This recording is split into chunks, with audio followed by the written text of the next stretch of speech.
I think the only way I can start to describe this work is that, making images about making notes, as if a writer, just as a writer making a book, and then eventually they get compiled into a volume or something.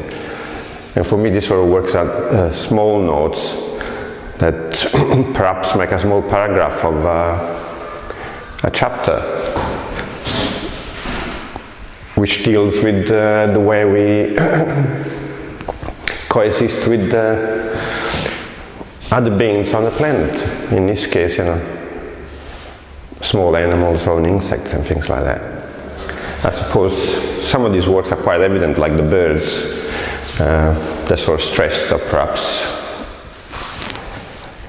And perhaps most of the works are quite explain themselves quite a bit. Perhaps the work on the floor, which is it could look like balloons or floppy balloons, but it's actually well, I see that on urns, which contain ash. The work dates, which is called the night of the snails, which I suppose it could be quite a comical piece if, in first instance, to look at, but for me it's very serious because it's, of course, the small animals are in distress, and it's a sort of relationship that we have with these things that sometimes we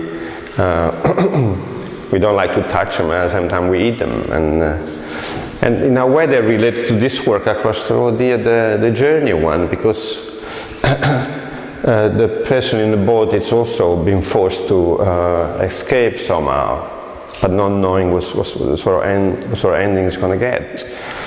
And then if there's the small piece, bicycle riders, perhaps they didn't have any luck because the journey got cut off quite easily, quite quickly.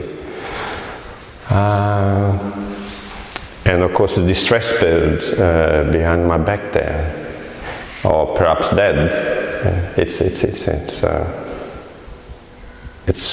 Perhaps it's a consequence of living in an environment, the environment we're creating.